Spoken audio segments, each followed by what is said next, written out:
ദൈവത്തിന് സ്തോത്രം. എൻ്റെ പേര് കുഞ്ഞുമോൾ സാബു. എൻ്റെ വീട് പെരുമ്പാവൂരിനടുത്ത് വെങ്ങോല എന്ന പ്രദേശത്താണ്. എൻ്റെ ഹസ്ബൻഡ് റിട്ടയർ ചെയ്ത അധ്യാപകനാണ്. ഞാനും റിട്ടയർ ചെയ്ത അധ്യാപികയാണ്. ഞങ്ങൾക്ക് 2 മക്കളുണ്ട്. ഞാൻ മർത്തോമ സഭയിലെ അംഗമാണ്. അതുകൊണ്ട് ഒരു ദൈവഭയത്തിൽ വളർന്നു വരാനായിട്ട് സാധിച്ചു.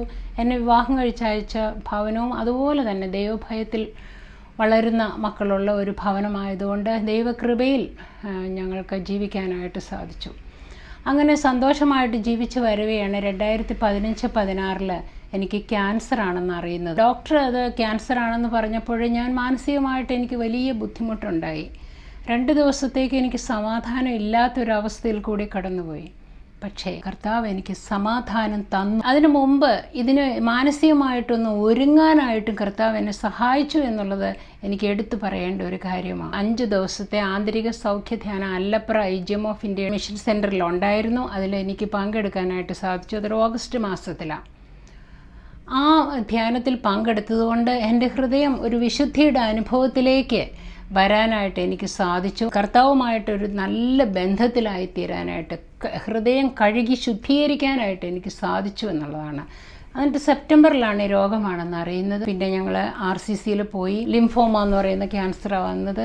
6 കീമോ വേണ്ടി വന്നു. ഫസ്റ്റ് കീമോ ചെയ്തപ്പോൾ തന്നെ എൻ്റെ ശരീരം ഒരു തളർന്നു കിടക്കുന്ന ഒരവസ്ഥയിലേക്ക് വന്നു. എങ്കിലും ഫസ്റ്റ് ഡോസ് തന്നപ്പോൾ തന്നെ അകത്തെ മനുഷ്യൻ എഴുന്നേറ്റ് ഹല്ലേലൂയ ഹല്ലേലൂയ, അങ്ങനെ ഒരു 6 മണിക്കൂർ വേണമായിരുന്നു ഈ കീമോയുടെ ഇത് തീരാനായിട്ട്. മരുന്ന് 6 മണിക്കൂറും ഹല്ലേലൂയ പാടുന്ന ഒരു അനുഭവത്തിൽ എനിക്ക് ആയിത്തീരാനായിട്ട് സാധിച്ചു എന്നുള്ളതാണ്. എൻ്റെ കൂടെ ഉണ്ടായിരുന്നു. ഞാനത് അതിയായിട്ട് വിശ്വസിക്കുക. കീമോ കഴിഞ്ഞ 2ാമത്തെ ആഴ്ച വരുമ്പോൾ എനിക്ക് നല്ല ശരീരത്തിന് അകത്തെ ഇൻറ്റേർണൽ ഓർഗൻസ് എല്ലാം ഭയങ്കരമായ വേദന. ആ വേദന എങ്ങനെയാണെന്നൊന്ന് പറഞ്ഞു ഫലിപ്പിക്കാനായിട്ട് സാധിക്കില്ല. അതിഭയങ്കരമായ വേദന. അപ്പം ഞാനും എൻ്റെ കർത്താവും ആ ക്രൂശും മാത്രമുള്ള ഒരു അനുഭവത്തിലേക്ക് കടന്നു ചെല്ലാനായിട്ട് എനിക്ക് സാധിച്ചു. ക്രൂശിനെ ധ്യാനിക്കാനായിട്ട് എനിക്ക് സാധിച്ചു. എൻ്റെ കർത്താവിനോട് ചേർന്ന് ഈ രോഗാവസ്ഥയിൽ കൂടെ കടന്നു പോകാനായിട്ട് എനിക്ക് സാധിച്ചു. മരണനിഴലിൽ താഴ്വരയിലെത്തി. പക്ഷെ എനിക്ക് ഒരു മരണഭയവും ഇല്ലായിരുന്നു. ഞാൻ അന്ന് പോയിരുന്നെങ്കിൽ കർത്താവിനോട് ചേർന്ന് ആ ഒരു അനുഭവത്തിലേക്ക് എനിക്ക് ആയിത്തീരാൻ സാധിക്കുമായിരുന്നു എന്ന് ഞാനിപ്പോൾ ഓർക്കുമ്പോൾ എനിക്ക് വലിയ സന്തോഷം. 6 മാസവും ഞാൻ കർത്താവിനോട് ചേർന്ന് പോകുന്ന ഒരവസ്ഥയിൽ കൂടെ കടന്നു പോകാനായിട്ട് എനിക്ക് സാധിച്ചു. എൻ്റെ കർത്താവ് എന്നെ തൊട്ടു. എനിക്ക് സൗഖ്യം ലഭിച്ചു. ഞാൻ പരിപൂർണമായിട്ട് വിശ്വസിക്കുക എൻ്റെ കർത്താവ് എന്നെ തൊട്ട് എന്നെ ഇത്രത്തോളം ആരോഗ്യത്തോട് കർത്താവ് എന്നെ നിലനിർത്തിയിരിക്കുന്നതിനാൽ ഞാൻ കർത്താവിന് സ്തോത്രം പറയൂ. എൻ്റെ ശബ്ദം കേൾക്കുന്ന പ്രയാസത്തിലിരിക്കുന്ന ആരെങ്കിലും ഉണ്ടെങ്കിൽ എനിക്ക് പറയാനുള്ളത് 2 കൊരിന്ത്യർ 1:4 യാതൊരു കഷ്ടത്തിലുമുള്ളവരെ നിങ്ങൾ ആശ്വസിപ്പിക്കേണ്ടതിന് എൻ്റെ കഷ്ടങ്ങളിൽ എൻ്റെ കർത്താവ് എന്നെ ആശ്വസിപ്പിച്ചു. അതുകൊണ്ട് എനിക്ക് ഈ രോഗാവസ്ഥയിലുള്ളവർക്ക് വേണ്ടി പ്രാർത്ഥിക്കുവാനും അവരുടെ കാര്യങ്ങളെല്ലാം പറയുമ്പോൾ അവരുടെ ആ പ്രയാസങ്ങളൊക്കെ എനിക്ക് മനസ്സിലാക്കാനായിട്ട് സാധിക്കും. ഞാനും അതിലൂടെ കടന്നുപോയത് ആയതുകൊണ്ട് അനേകം പേർക്ക് വേണ്ടി പ്രാർത്ഥിക്കുവാനും ഒക്കെ എൻ്റെ കർത്താവ് എന്നെ ചുമതലപ്പെടുത്തിയിരിക്കുക. കർത്താവ് ആഗ്രഹിക്കുന്ന രീതിയിൽ മുന്നോട്ട് പോകണമെന്ന് മാത്രം ആഗ്രഹിക്കുന്നു. ദൈവനാമം മാത്രം മഹത്വം എടുക്കട്ടെ. ആമേൻ. കർത്താവിൻ്റെ വലിയ നാമത്തിൽ നന്ദിയോടെ സ്തുതിക്കുന്നു. ദൈവത്തെ സ്തോത്രം ചെയ്യുന്നു. അനുഗ്രഹിക്കപ്പെട്ട പ്രിയ ദൈവമക്കളെ, ഇന്ന് നമുക്ക് ദൈവവചനത്തിൻ്റെ മുൻപിലായിരിക്കാൻ കർത്താവ് നൽകിയ സാവകാശത്തിനായി സർവശക്തനായ ദൈവത്തെ നമുക്ക് സ്തുതിക്കാം. നമുക്കവനെ സ്തോത്രം ചെയ്യാം. കഴിഞ്ഞ ചില നാളുകളായി നാം ചിന്തിച്ചുകൊണ്ടിരുന്നത് യോശുവയുടെ പുസ്തകത്തിലെ ചില ചിന്തകൾ ആയിരുന്നല്ലോ. ഇന്ന് യോശുവയുടെ പുസ്തകം 15-ാം അധ്യായമാണ് നമ്മൾ പഠിക്കുന്നത്. 15-ാം അധ്യായത്തിൽ പ്രധാനപ്പെട്ട 3 കാര്യങ്ങളാണ് രേഖപ്പെടുത്തിയിട്ടുള്ളത്. ഒന്ന്, യഹൂദ ഗോത്രത്തിന് ലഭിച്ച അവകാശം സംബന്ധിച്ച് ഇതിൽ നാം വായിക്കുന്നു. രണ്ടാമത്തേത്, കാലേബിന് ലഭിച്ച ഓഹരിയെ സംബന്ധിച്ച് നാം ഇതിൽ വായിക്കുന്നു. മൂന്നാമത്തേത്, യഹൂദ ഗോത്രത്തിന് ലഭിച്ച പട്ടണങ്ങൾ ഏതെല്ലാമാണെന്ന് ഇതിൽ പ്രസ്താവിക്കുന്നു. കാലേബിൻ്റെ മകളെ അഗ്നിയേലിന് വിവാഹം ചെയ്തു കൊടുക്കുന്നത് സംബന്ധിച്ചും ഇതിൽ പറയുന്നുണ്ട്.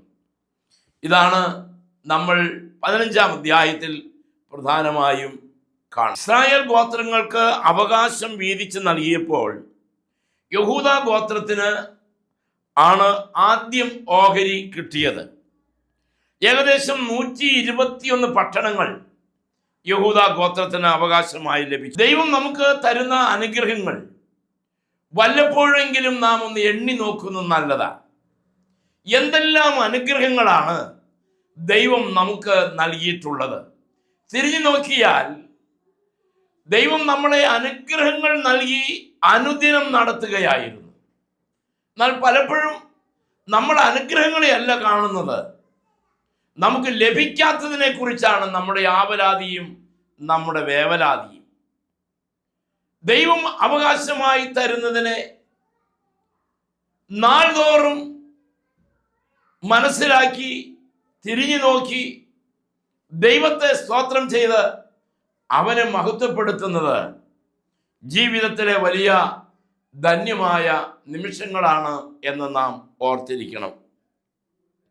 ബേത്ലഹേമിൻ്റെ പേര് നമ്മൾ ഈ യഹൂദ ഗോത്രത്തിന് ലഭിച്ച പട്ടണങ്ങളിൽ കാണുകയില്ല. അന്ന് അത് ആരും അറിയാത്ത ഒരു കൊച്ചു ഗ്രാമമായിരുന്നു. അതൊരു പട്ടണമോ പ്രസിദ്ധമായതോ ആയിരുന്നില്ല. എന്നാൽ യഹൂദ സഹസ്രങ്ങളിൽ ഏറ്റവും ചെറുതായിരുന്ന ആ ഗ്രാമത്തിലാണ് യേശു ജനിച്ചത് എന്നതാണ് അതിൻ്റെ പ്രത്യേകത. യഹൂദ ഗോത്രത്തിന് യോശുവ ഓഹരികൾ പങ്കിട്ട് നൽകിയപ്പോൾ അതിൽ ഏറ്റവും നിസ്സാരമായിരുന്നതോ അവഗണിക്കപ്പെട്ടതോ ആയിരുന്ന ഒരു ചെറിയ ഗ്രാമം ബേത്ലഹേം. അത് അന്ന് യഹൂദ ഗോത്രത്തിന് കൊടുത്തതാണെങ്കിൽ പോലും എണ്ണപ്പെട്ട 21 പട്ടണങ്ങളിൽ അതിൻ്റെ പേരുണ്ടായിരുന്നില്ല. അങ്ങനെയുള്ള രേഖപ്പെടുത്തപ്പെടാത്ത അറിയപ്പെടാത്ത ഒരു പട്ടണത്തിൽ യേശു ജനിച്ചു. യേശുവിൻ്റെ ജനനം അങ്ങനെ ഒരു ഗ്രാമത്തിൽ ആയിരുന്നു എന്ന് നമുക്ക് മനസ്സിലാക്കാനായിട്ട് സാധിക്കും. മീഖായുടെ പുസ്തകം 5-ാം അധ്യായം 2-ാമത്തെ വാക്യം നമ്മെ പഠിപ്പിക്കുന്നത് അതാണ്. യേശു അവിടെ ജനിച്ചതിനാൽ ബേത്ലഹേം പ്രസിദ്ധമായി. യേശു ജനിക്കുന്ന വ്യക്തികൾ, യേശു ജനിക്കുന്ന പട്ടണങ്ങൾ, യേശു ജനിക്കുന്ന ഭവനങ്ങൾ, യേശു ജനിക്കുന്ന ദേശം, ഇതെല്ലാം പ്രസിദ്ധമായി തീരും. കാരണം കർത്താവായ യേശുക്രിസ്തുവിന്റെ സാന്നിധ്യമാണ് നമ്മയൊക്കെ പ്രസിദ്ധരാക്കി തീർക്കുന്നത്. ഞാൻ എൻ്റെ ജീവിതത്തിൻ്റെ അനുഭവത്തോട് ചേർത്ത് പറഞ്ഞാൽ, എണ്ണപ്പെടാത്ത ഒരു കൊച്ചു ഗ്രാമത്തിൽ ജനിച്ചു വളർന്ന, ഒരു കാലില്ലാതിരുന്ന ഒരു പ്രിയ പിതാവിന് ജനിച്ച, മക്കളിൽ ഇളയവനായ ഞാന് ഞങ്ങളുടെ വില്ലേജിൽ, ഞങ്ങളുടെ പഞ്ചായത്തിൽ, ഞങ്ങളുടെ ആ കൊച്ചു ഗ്രാമത്തിൽ ഞങ്ങളെ പോലെ ചെറിയവരും ഞങ്ങളെ പോലെ ബലഹീനരുമായി ആരും ഉണ്ടായിരുന്നില്ല. എന്നാൽ ഞങ്ങളുടെ കൂട്ടത്തിലും കുലത്തിലും ഞങ്ങളുടെ ദേശത്തിലും ഇന്ന് ഞങ്ങൾക്ക് ലഭിച്ചിട്ടുള്ള സകല അംഗീകാരങ്ങൾക്കും സകല ഉയർച്ചയ്ക്കും ലോകത്തിന്റെ വിവിധ ഭാഗങ്ങളിൽ കർത്താവിനെ ഉയർത്തുവാൻ ലഭിച്ച അവസരങ്ങൾക്കെല്ലാം കാരണം യേശു മലീമസമായ എൻ്റെ ജീവിതത്തിൽ, മലിനമായ എൻ്റെ ജീവിതത്തിൽ, ഈ കൊച്ചു ഹൃദയത്തിൽ അവൻ ജനിച്ചു എന്നുള്ളതാണ് അതിൻ്റെ ഏക കാരണം. അത് മാത്രമാണ് അതിൻ്റെ വസ്തുത. ഇന്ന് ഈ വചനം ശ്രദ്ധിക്കുന്ന പ്രിയ ദൈവമക്കളെ, യേശു കർത്താവിൻ്റെ പാദാന്തികെ, യേശു കർത്താവിൻ്റെ സന്നിധി നമുക്ക് നമ്മെ ഓർക്കാൻ, നമ്മെ ചിന്തിക്കാൻ, നമ്മെ സമർപ്പിക്കാൻ അവൻ തരുന്ന മനോഹരമായ അവസരമാണ് ഇത്. ദൈവത്തിന് നന്ദിയോടെ സ്തോത്രം. നാം വീണ്ടും മുൻപോട്ട് വരുമ്പോൾ യഹൂദ ഗോത്രത്തിന് ലഭിച്ച പട്ടണങ്ങളിൽ ഫലഭൂയിഷ്ഠമായ താഴ്വരകളും അപ്രകാരം ഫലരഹിതമായ കാട്ടുപ്രദേശങ്ങളും ഉണ്ടായിരുന്നു. രണ്ടും സമ്മിശ്രമാണ് യഹൂദ ഗോത്രത്തിന് ലഭിച്ച പ്രദേശം. വെറും വനപ്രദേശങ്ങളും അതോടൊപ്പം തന്നെ ഫലഭൂയിഷ്ഠമായ പ്രദേശവും യഹൂദ ജനത്തിന് അവകാശമായി ലഭിച്ചു. യെരുശലേമിൽ ആ കാലത്ത് പാർത്തിരുന്ന ഒരു വിഭാഗക്കാരായിരുന്നു യെബൂസ്യർ. യെബൂസ്യരെ നീക്കിക്കളയുക എന്നുള്ളതായിരുന്നു യഹൂദന്മാർക്ക് മുൻപിലെ വെല്ലുവിളി. അവർക്ക് അവരെ തള്ളിക്കളയാൻ, നീക്കിക്കളയാൻ, പരാജയപ്പെടുത്താൻ കഴിഞ്ഞില്ലെങ്കിൽ എങ്ങനെ യെരുശലേമിനെ സ്വന്തമാക്കാനായിട്ട് സാധിക്കും? 15:63 വാക്യത്തിൽ അത് രേഖപ്പെടുത്തിയിരിക്കുന്നു, നമുക്ക് കാണാനായിട്ട് കഴിയും. അവരും യഹൂദ മക്കളോട് കൂടെ തന്നെ പാർത്തു യെബൂസ്യർ. അതുകൊണ്ട് എന്ത് സംഭവിച്ചു? അവരെ യെബൂസ്യരോട് കൂടെ പാർത്തതിനാൽ അവർ തമ്മിലുള്ള ഇടകലരൽ യഹൂദ ജനത്തിന്റെ നടുവിൽ ജാതികളുടെ പാപം പ്രവേശിക്കാൻ കാരണമായി തീർന്നു. രക്ഷിക്കപ്പെട്ട ഏതൊരു ദൈവ പൈതലിനും, ദൈവത്താൽ വിളിക്കപ്പെട്ട ഏതൊരു വ്യക്തിക്കും വേർപാട് അനിവാര്യമാണ്. വേർപാടിൻ ജീവിതം ഒഴിവാക്കാൻ കഴിയാത്തതാണ്. പുറപ്പെട്ട് അവരുടെ നടുവിൽ നിന്ന് വേർപെട്ടിരിപ്പി. ജാതീയ മര്യാദകൾ പഠിക്കാതെ, ജാതീയ പ്രവൃത്തികൾ പഠിക്കാതെ നമ്മൾ അതിൽ നിന്ന് മാറിയിരിക്കണം. ഇന്ന് നമ്മൾ നമ്മുടെ ചുറ്റുപാടുകൾ നോക്കിയാൽ ധാരാളം ക്രൈസ്തവ സഭകളിൽ ഭാരതത്തിൽ രൂഢമൂലമായിരുന്ന അവിശുദ്ധവും നിഷ്പ്രയോജനകരവും യാതൊരു ഗുണവും ചെയ്യാത്ത വ്യർത്ഥമായ പാരമ്പര്യങ്ങൾ അവരിൽ നിന്ന് നമ്മിലേക്ക് പകർന്നു വന്നുകൊണ്ടിരിക്കുകയാണ്. ഇന്ന് സർവമത സംഘങ്ങളുടെ വിജയത്തിനു വേണ്ടി സഭയുടെ പോലും അടിക്കല്ലിളക്കുന്ന തീരുമാനങ്ങൾ എടുക്കുന്ന ഉന്നത സമിതികളിൽ നിന്നുണ്ടായിക്കൊണ്ടിരിക്കുന്നത്. ഈ ഇടകലറൽ ആത്മീകമായ ച്യുതിയിലേക്ക് നടത്തും. ദൈവശബ്ദം കേൾക്കാതെ ദൈവജനത്തെ നടത്താൻ നേതൃത്വം തയ്യാറാകുന്നത് അങ്ങനെയാണ്. അവിടെ ബുദ്ധി കൊണ്ടാണ് നടത്തുന്നത്, ബുദ്ധിയിൽ ഊന്നിയാണ് മുൻപോട്ട് പോകുന്നത്. അതാണ് അതിൻ്റെ തകരാറ്. പ്രിയരെ, അതുകൊണ്ട് നമുക്ക് ലഭിക്കുന്ന അവകാശങ്ങൾ എങ്ങനെയുള്ളതായാലും നമ്മുടെ മുൻപിലുള്ള ഫലഭൂയിഷ്ഠമായതോ ഫലരഹിതമായതോ കാട്ടുപ്രദേശങ്ങളോ ആണെങ്കിൽ പോലും അതിൻ്റെ നടുവിൽ ജയം തരാൻ, അതിൻ്റെ മേൽ ജയം തരാൻ സർവശക്തനായ ദൈവത്തിന് കഴിയും. അതുകൊണ്ട് എനിക്കെന്തുണ്ട് എന്നോർത്ത് വിചാരപ്പെടേണ്ട, എനിക്കുള്ളതിലുള്ള കുറവുകൾ കണ്ട് നിരാശപ്പെടേണ്ട, അതിനെക്കുറിച്ച് ആശങ്ക വേണ്ട. എൻ്റെ വലം കൈക്ക് പിടിച്ചിരിക്കുന്ന എൻ്റെ കർത്താവ് കാട്ടുമരങ്ങൾക്കിടയിലും കാട്ടുപോത്തിൻ്റെ ഇടയിലും മരുഭൂമിയിലും അനുഗ്രഹം വാരിക്കോരി തരാൻ മതിയായ ഒരു കർത്താവ് എനിക്കുണ്ട്. അവനോട് ചേർന്നിരിപ്പാൻ ദൈവം സഹായിക്കട്ടെ. അങ്ങനെ യെബൂസ്യരെ നീക്കിക്കളയാതെ യെബൂസ്യരോട് ചേർന്ന് നിന്നു. 15 വാക്യം മുതൽ 19 വാക്യം വരെ നാം വായിക്കുമ്പോൾ അവിടെ കിര്യത്ത് സേഫർ എന്ന പട്ടണം പിടിച്ചടക്കുന്നവന് മാത്രമേ ഞാൻ എൻ്റെ മകൾ അക്സയെ ഭാര്യയായി കൊടുക്കൂ എന്ന് കാലേബ് ഒരു നിർണയം ചെയ്തു.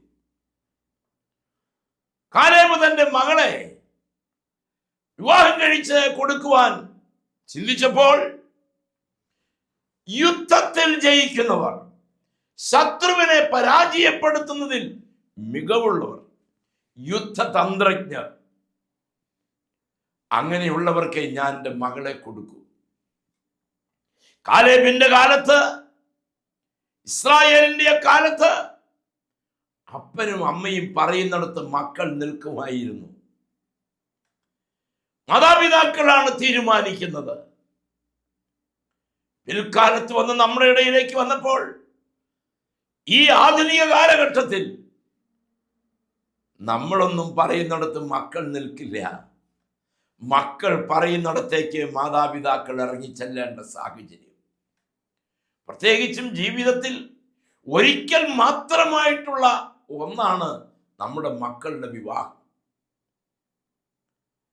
നമ്മൾ ജന്മം കൊടുത്ത് വളർത്തി വലുതാക്കി പഠിപ്പിച്ച് മിടുക്കിയാക്കി മിടുക്കനാക്കി ജോലിയായി കഴിയുമ്പോൾ മാതാപിതാക്കളെ വലിച്ചെറിയുന്ന മക്കൾ എത്രയോ പേർ. പിന്നെ അവർക്ക് ഇഷ്ടമുള്ള യുവധാമത്തിന്റെ കൂടെ അവർ ഇറങ്ങിപ്പോകും.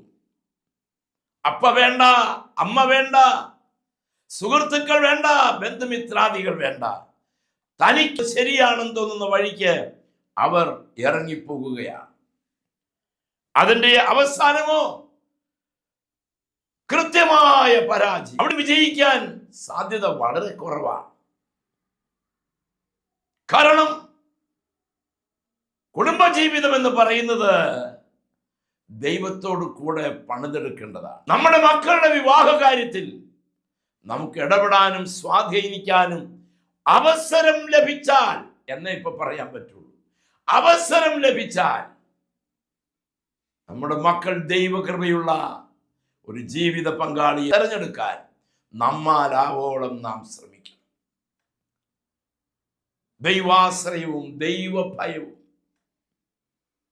ശത്രുക്കളെ അഥവാ സുവിശേഷത്തിന് ഏക പോരാളിയായിട്ടുള്ളത്, ഏക വിരോധിയായിട്ടുള്ളത് സാത്താൻ മാത്രമാണല്ലോ.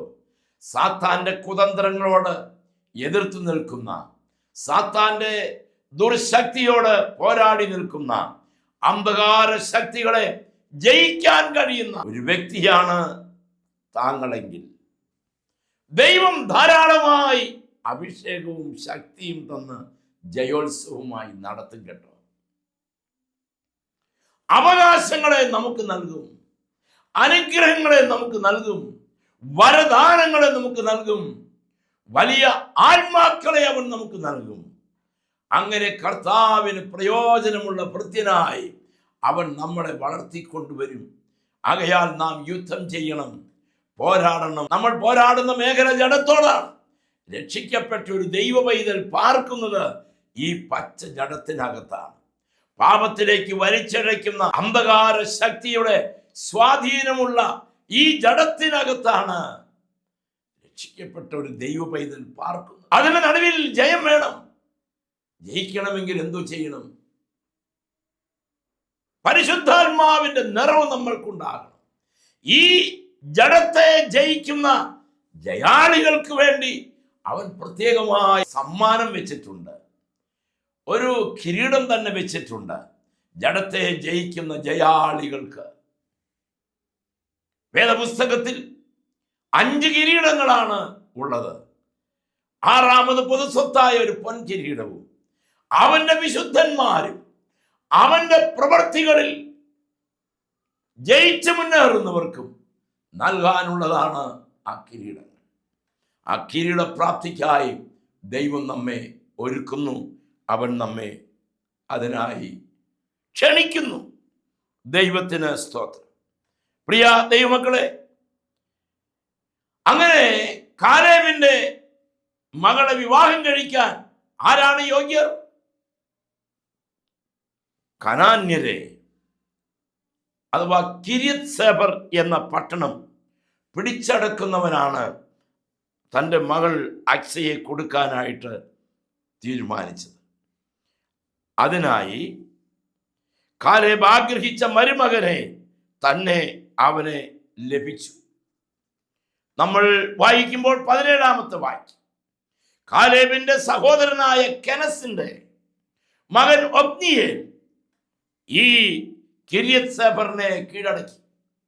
അങ്ങനെ ഒബ്നിയേൽ കിര്യത്ത് സേബറിനെ കീഴടക്കി മടങ്ങി വന്നപ്പോൾ അവന് കാലേബ് തൻ്റെ മകൾ അക്സയെ അവകാശമായി കൊടുത്തു. ദൈവത്തിന് സ്തോത്രം. നാം മുൻപോട്ട് വായിച്ചു വരുമ്പോൾ ഉണങ്ങി വരേണ്ട തെക്കേ ദേശത്ത് വിവാഹം ചെയ്തയച്ച അക്സയ്ക്ക്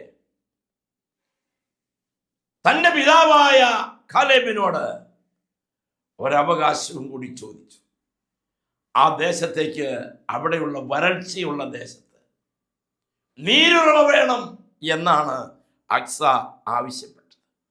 ഉണങ്ങി വരേണ്ട ദേശത്ത് നീരുറവ നൽകാൻ തൻ്റെ പിതാവിനോട് ആവശ്യപ്പെട്ടു. അങ്ങനെ നീരുറവയും അവൾക്ക് അവകാശമായി കൊടുത്തു. ദൈവമക്കളെ, വിശ്വാസ ജീവിതത്തിൽ വരൾച്ചയുടെ നാളുകളിൽ വിജയത്തിനായി ദൈവസന്നിധിയിൽ ആഗ്രഹത്തോടെ കാത്തിരിക്കും. വരൾച്ചയുണ്ടോ?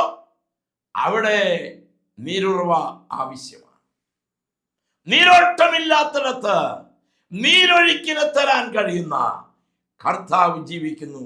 ആത്മീകമായ വരൾച്ചയെ പരിഹരിക്കാൻ പരിശുദ്ധാത്മാവിന്റെ നിറവിനാൽ സാധിക്കും. ചോദിക്കുന്നവർക്ക് അവൻ അതിനെ എത്രയധികമായി കൊടുക്കും. ആ പരിശുദ്ധാത്മാവിനെ സ്വന്തമാക്കാൻ, അവനോടുകൂടി ജീവിതം മുന്നോട്ട് കൊണ്ടുപോകാൻ, വിശുദ്ധിയോടെ ജീവിക്കാൻ തൻ്റെ ആത്മാവിനെ നമ്മുടെ മേൽ അവൻ പകരുക തന്നെ ചെയ്യും. ഞാൻ ഇങ്ങനെ ചോദിച്ചോട്ടെ, ശേഷിക്കുന്ന ജീവിതകാലം പരിശുദ്ധാത്മാവാകുന്ന നീരൊഴുക്കോടെ ജീവിച്ച് മുൻപോട്ട് പോകാൻ ആഗ്രഹിക്കുന്നെങ്കിൽ കർത്താവ് അത് നമുക്ക് നൽകുക തന്നെ ചെയ്യും. നമുക്ക് പ്രാർത്ഥിക്കാം. കാരുണ്യവാനായ ദൈവമേ, സ്വർഗ്ഗസ്ഥ പിതാവേ, ഇന്ന് വചനം കേട്ട എല്ലാ പ്രിയ മക്കൾക്കായിട്ട് സ്തോത്രം ചെയ്യും. യേശുവേ, ഞങ്ങളുടെ വരൾച്ചയിൽ നീരൊഴുക്കിനെ തരാൻ, ഞങ്ങളുടെ ശൂന്യതയിൽ ദൈവകൃപ അനുഭവിപ്പാൻ ഇന്ന് ഞങ്ങളോട് നീ സംസാരിച്ചല്ലോ. ഞങ്ങൾക്ക് വിശുദ്ധിയോടെ ജീവിക്കാനിടയാക്കണം. സ്വർഗീയമായ അവകാശങ്ങളെ സ്വന്തമാക്കി എത്രത്തോളം നിനക്ക് വേണ്ടി സമർപ്പിച്ച് എത്രത്തോളം വിശുദ്ധിയോടെ ജീവിക്കാമോ അത്രത്തോളം വിശുദ്ധിയോടെ ജീവിപ്പാൻ ഈ വചനം കേട്ട എല്ലാ ദൈവമക്കളെയും സമർപ്പിച്ച് അങ്ങയുടെ എളിയദാസൻ പ്രാർത്ഥിക്കുക. ഈ നാടുകളിൽ പരീക്ഷ എഴുതുന്ന, ബോർഡ് എക്സാമിന് വേണ്ടി തയ്യാറായി ഒരുങ്ങിക്കൊണ്ട് പരീക്ഷ എഴുതി മുന്നോട്ട് പോകുന്ന എല്ലാ മക്കൾക്കും വേണ്ടി നിന്റെ എളിയദാസൻ പ്രാർത്ഥിക്കുക. കർത്താവേ, സകല മക്കൾക്കും ബുദ്ധിയും ജ്ഞാനവും ദൈവകൃപയും നീ കൊടുക്കണമേ. ദൈവാശ്രയവും ദൈവഭയവും നീ കൊടുക്കണമേ. യേശുവിൻ്റെ നാമത്തിൽ പ്രാർത്ഥിക്കുന്നു. കൃപയോടെ കേൾക്കുമാറാകണമേ. ആമേൻ. Praise the lord. ഈ വചനങ്ങളാൽ ദൈവം നമ്മെ അനുഗ്രഹിക്കട്ടെ.